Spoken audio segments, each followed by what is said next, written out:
Welcome to the Canes Corner podcast. I'm Adam Gold. Thank you very much for hanging with us over here on YouTube's. And we are here after every Hurricanes game, despite the fact that some of you didn't think we were going to have one tonight. Let me just adjust the camera just a little bit. Sorry I didn't get to it as fast as like we have things to do, like a post-game show, like a restroom run. Chill out, people. Hurricanes played, I think, a really good hockey game tonight. Lost in overtime. Lost in the shootout, 2-1 to the St. Louis Blues. As I said, in the aftermath and even in the network post-game show, which only lasts about a minute, I thought the best thing we saw tonight was the figurative return of Antti Raanta. I don't want to minimize the fact that they lost the game. I don't want to ignore the fact they lost the game against a team that is not maybe the playoff team, maybe not. They certainly have been disappointing here, St. Louis. And you want to get 2 points every time you play. Carolina had an opportunity to gain a point because the Rangers also lost in the shootout in Montreal. Devils were losers at home. Islanders are playing right now in Vegas in a 1-1 game at last check.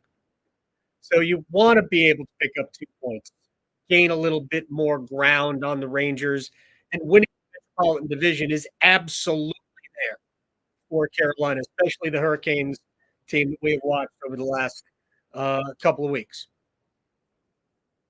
But there are victories even within a shootout loss.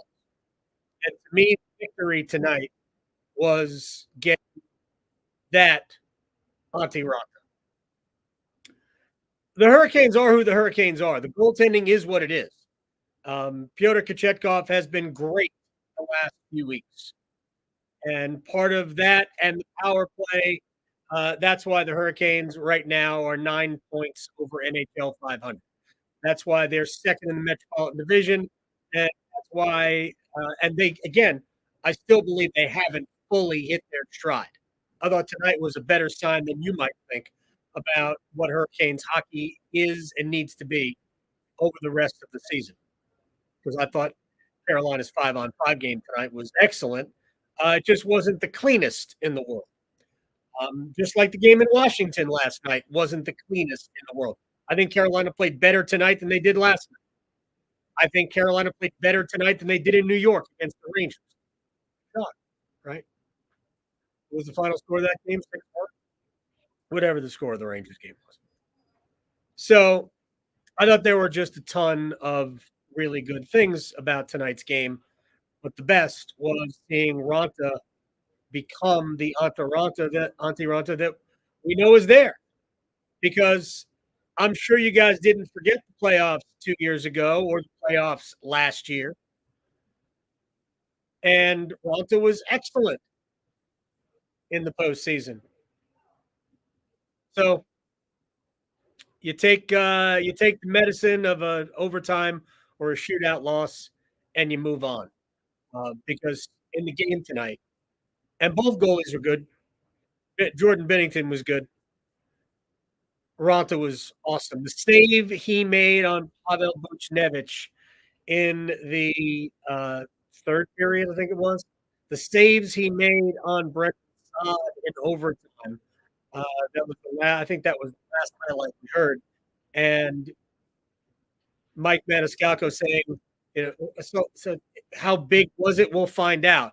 Well, I guess it didn't really matter. They lost in the shootout. If they had won the shootout, it would have been huge. But I guess in terms of big and in terms of the game, the outcome, in the grand scheme of things, probably didn't matter. But we all know it did.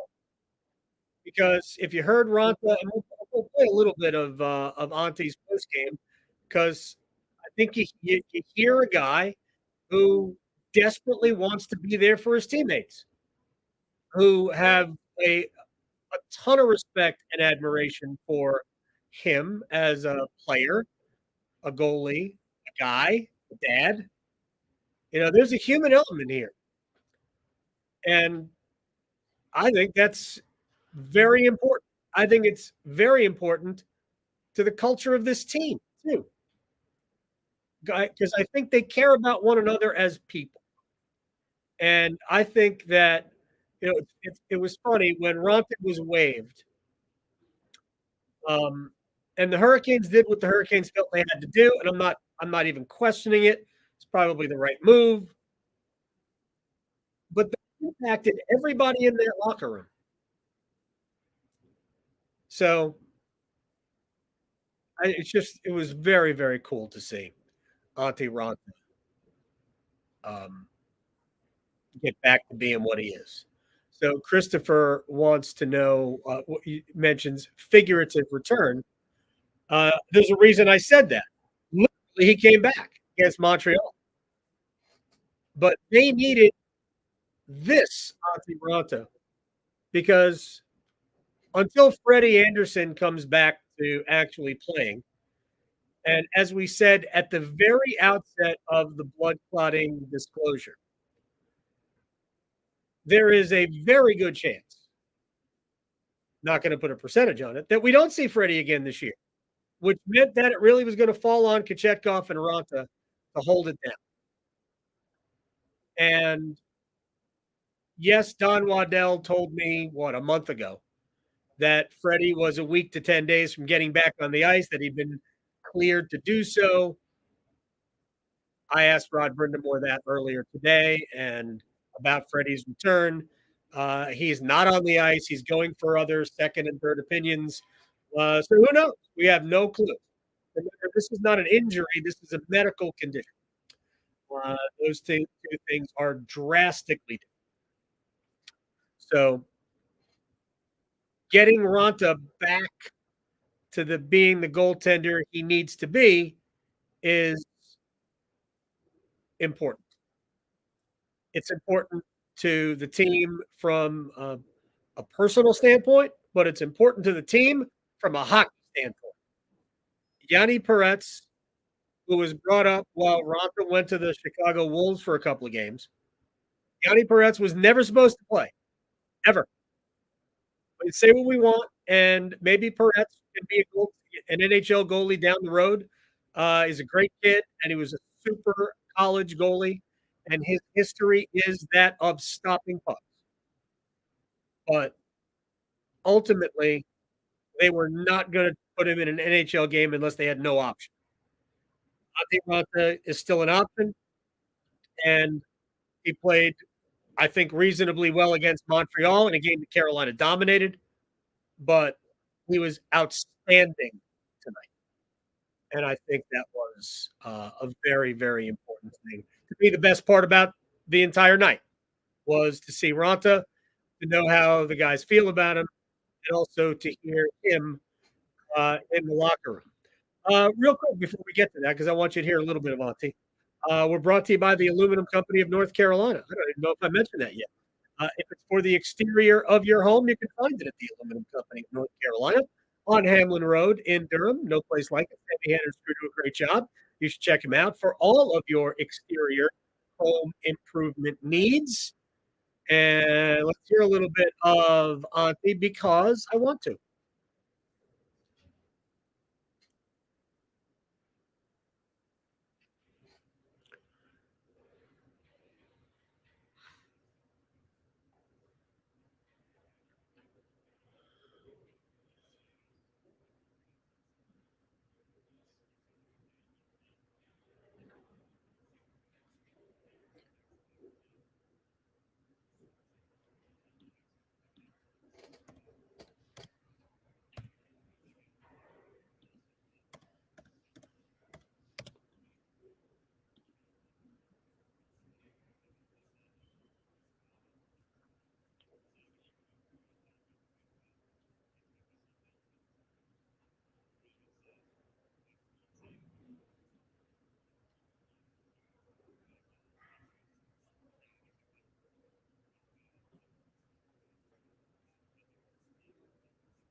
That was Antti Raanta after the game. And again, I think you can see in his face, maybe it would have helped to have actually seen it, but I think you can see it in his face that it just matters.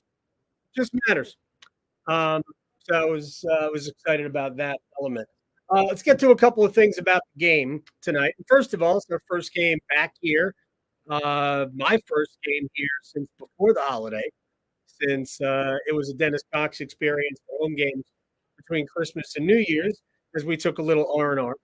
Um, Again, I thought Carolina was great tonight. I thought their 5-on-5 game was the best it's been in a long time. I thought it was better than it was in Washington. It was good in Washington, but it was better than it was in the third period against the Rangers. It was great then. I thought they were dominant tonight. They just didn't get enough offense out of it, which every once in a while going to happen. And I think we're all mature enough to get over it. Maybe not. Um, Carolina's now 8-1-4 in their last 13 games, and with if they keep playing the way they're playing, I think they will catch and pass the Rangers. Even though the Rangers right now in a very favorable position in the standings, having a 5-point lead in a couple of games in hand, but we still got more than half the season left. 42 games remain in the season, and the next 10 of the next 11 will be on home ice. I will talk about the game in a second, but I'm going to work backwards because I do wonder. Um, I know how sometimes choices seem odd, right? So shootout choices. I'm trying to dig up Brent Burns from last year in the shootout, but Burns was, I think, effective in the shootout last year, and he's an incredibly skilled offensive player. So there are two things that people need to understand. One, it's not like they're just rolling dice just to see whether or not, hey, let's give this guy a shot tonight. Like they have data, they have practice, which they do shootout moments in practice all the time, and they keep that as data too. Brent Burns, if you have a problem with Brent Burns in a shootout, then you should have a problem with Brent Burns playing at 5-on-5 because Brent Burns is an offensive player, super skilled. There was a time where they used Jacob Slavin in the shootout too because he was pretty good at it. You haven't used Jacob Slavin, I think, in a couple of years. But Burns is fine in the shootout. If you're really hell bent on criticizing the shootout choices, why did Teuvo Teravainen go? Does anybody criticize Teuvo Teravainen in the shootout? No. Why? He's 0 for 4 this year. Shouldn't that matter? Maybe it doesn't. Andrei Svechnikov is 0 for 2 this year. I got the shootout numbers here for the year. Like, why do we bitch and moan about the dumb things? Svech is 0 for 2. Brent Burns is 0 for 2 now in the year. Maybe he won't go next time. Sebastian Aho is 2 for 3. But to be honest, I didn't like his first 2 this year. I love what we saw from Aho this time. You've got to come in with speed. And I think Aho came in with speed this time. Look, Carolina doesn't have a great record as a team in the shootouts. Not necessarily their thing. What are the reasons for that? I don't know. They got plenty of skill on the team. They should be fine. But doesn't always work out. But Seth Jarvis coming in tonight in the shootout was 0 for 2. And who knows? Maybe Jarvis was going to be the next shooter if Raanta didn't allow the goal to Braden Shen. By the way, I kept calling him Luke Shen. It was Braden. And the Hurricanes have one shootout this year. Do you know who has the game-deciding goal in that shootout? I'll just let it sit out there for a while. We'll see. We'll see if anybody can come up with it. So the Hurricanes played a really good game and lost in overtime. Or lost in the shootout. I mean, let's move past silly things. The first goal of the game tonight. This was the mistake, right? This was the only. I mean, Carolina turned the puck over a couple of times, but I thought in terms of The way they played in the neutral zone in their own end, I thought Carolina was really good tonight. The only goal St. Louis scored in regulation, really, a poor decision, I thought, by Dmitry Orlov. Um, the aerial flip, he kind of tried to jump and glove down, but I don't think he was close to it. And by taking that risk, he exposed them defensively because there was not enough. Chatfield wasn't back on that side of the ice to be able to recover. If Orlov just goes back and plays defense, that goal probably does not happen. But good play by Nathan Walker. Good shot beats Raanta 5-hole. And I know there was some whining about Raanta, but I mean it was a breakaway. People, it's going to happen. Through all of this Hurricanes power play, uh, craziness, where the Hurricanes came into tonight 12 for their last 24. Uh, 19 for their last 43 on the power play. For all of that, Brian is correct. Jordan Martinook has the only game-deciding shootout goal this year. Maybe that's why Rod sent him out. Maybe Martinook in practice has a pretty good record at the shootout in their little shootout drills. Huh. So through all of the Hurricanes power play madness, we really haven't seen a ton of production from Teuvo Teravainen. And the SAT line has been back together. And over this 5-game stretch where Carolina had won 5 in a row, Teuvo doesn't have a point. Meanwhile, his two buddies are racking up points like they're, pinball machines. And Teuvo didn't have anything. And but Jack Drury wins a faceoff on later in the power play in Carolina's only power play tonight. Teuvo Teravainen drifts over, gathers the puck, kind of pulls the stick in a little bit tighter, and because he had to get it around a defender, and he just unleashed a beautiful wrist shot, goes up Jordan Binnington. Looked like it hit him in the side of the glove and in. Got a piece, but not enough. Carolina came right back. They get a power play opportunity, and it's 1-1. Power play is just amazing. You can do the math now. Hurricanes are 13 for their last 25 and 20 for their last 44. 20 for their last 44. I can't even fathom that. It's been the best power play in the game for the last month. And is it sustainable? Not at that. But I think there is something to the fact that Carolina is building confidence. Obviously, the results matter. Building confidence in the power play. And when you build confidence, you get to just play. And you can play on instinct. It's when any athlete goes through a difficult period, ultimately it becomes paralysis by analysis. You overthink. And when the Hurricanes have struggled on the power play, it's because they're too deliberate. They're not reacting quickly and instinctively. And once you start building confidence, and that's what the Hurricanes have right now, it just becomes easier is not the right word. You just stop thinking about it. And you just be. So they know if they can get a power play or two, they're going to have a chance to add to the score. You don't want to rely on it totally, but I talked to Rod about it today. Like he would rather everything be based on 5-on-5. So I think he loved the way the team played tonight. And he thinks that the power play is what should put you over the top. It shouldn't be what creates the wins. It should be the gravy, right? Or the whipped cream or the maraschino cherry. I don't know. But it was good to see Teuvo Teravainen snap a 5-game point drought with a power play goal, his 14th of the season. Remember when Teuvo had like 8 goals in the first 9 games this year?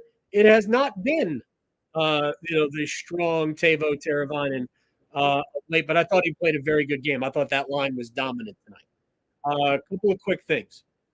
St. Louis blocked the shots again. Just like Washington had 17 blocks in 2 periods, St. Louis had 25 blocked shots for the night. I thought the Stahl, Martinook, Jarvis line was awesome. Aho, Svechnikov, Teravainen, awesome tonight. I think they need more out of. It's kind of an ill-fitting line now because no Natchez and no Fost. And I know I saw somebody mention that Carolina missed Marty Natchez tonight, and yes, they did. And I saw him up here. I think he's going to be fine. I would anticipate he'll be in the lineup on Thursday. And I really do like Natchez personally. He sometimes he frustrates us all with his puck management. But I'll tell you the guy they really miss. And I don't want to play too many more games without him. They miss Jesper Fast. In the games before the injury in Toronto, you not that you could, I don't think is a doubt that Fast was one of their best 2 or 3 forwards. He is so good. This is why I've always said this about Fast. He can play up in a lineup. He can play with top players because of the way he plays. I think Fast makes players around him better. And he is incredible at putting the pucks in the corners. He extends offensive zone time with the way he goes about it. He's not a goal scorer, although he has scored some big goals, especially for Carolina, 2 in overtime, right? Last year to advance in the playoffs. But they miss him more than they miss Natchez. And this is not a disrespect to Natchez. The way Jesper Fast plays, he's an incredibly important player for them. But they more, and again, it's not a perfect fit. Kokiniemi is playing on the wing right now. Jack Drury is a better center than Jesper. So Drury, Bunting, Kokiniemi, they just need a little bit more out of them. They weren't bad tonight, but against a team like St. Louis, which really doesn't have a real deep lineup, that should be a matchup that Carolina exploits. And they really weren't able to do that tonight. And part of it is Kokiniemi is kind of going through it right now. He's struggling just a little bit. They need to get him playing better again. And as soon as everybody is healthy and we go back to what Carolina's center alignment will look like, which is Aho, Stahl, Kokiniemi, Drury, whatever order you want to put them. Personally, I think Drury right now is a better player than Kokiniemi. But when they send Ponomarev back, the reason why Ponomarev is playing center and Kokiniemi is switched to the wing is that Ponomarev is a center, and if you're going to put a guy in a position, making his NHL debut and playing his second game, then you need him to be as comfortable as possible. So playing him out of position is not a good thing. My guess is Natchez plays on Thursday. Ponomarev goes back down to Chicago, and Carolina goes back to the normal alignment, and then we'll see how they dress up the forward group. Hopefully they'll get Jesper Fast back as well, because again, I don't want to play too many games without number 71. Way too important in the grand scheme of things. All right, I really don't have a whole ton else to discuss. If you want to get into a debate about whether or not the shootout sucks, I've been saying the shootout sucks for however long we've had it. I thought in year one, hey, it was cool, all that. But ultimately, I'd rather watch more 3-on-3 or even 2-on-2 overtime play. I'd rather extend the 3-on-3 to 10 minutes. You're going to get a goal. And then what I would do after that is like a tie is fine. I know we don't like ties. We got to get over that. But I would much rather play um, overtime hockey. By the way, uh, shouts to the Blues for taking the first minute of overtime and killing it off. They treated it like it was they were on the penalty kill. They just literally did not even attempt to play offense. I mean, for all I know, they were playing for a shootout. And I know there's been some criticism of Carolina shootout, but I didn't have any problem with what Carolina did in overtime tonight because I thought when Carolina had the puck, which was not a ton, I thought they tried to make something happen. They didn't take any bad shots. There were no shots from 25, 30 feet. There were only great scoring opportunities. It just didn't get any to go. So it's all right. That'll do it for us. We're brought to you by the Aluminum Company of North Carolina. If it's for the exterior of your home, you can find it at the Aluminum Company of North Carolina on Hamlin Road in Durham. Siding, roofing, windows, entry doors, storm doors, gutter helmets, all of that. Happy New Year to all of you. This is not the first time we've done a podcast after the new year. I believe it's the third time, but it's the first time I've been in this building. So, and maybe I'll just keep saying it until I'm tired of saying it. I hope you all have a wonderful Sunday. If you are in Australia, Adelaide, Perth, or wherever you're listening to this, it's already Sunday. Heck, you're more than halfway through Sunday, depending on where you are. So have a great day. We'll see everybody Thursday night after the Hurricanes take on the Ducks, and hopefully you won't be disappointed. Have a good one, everybody. This is the Canes Corner Podcast, the Mountain Gold. See you later.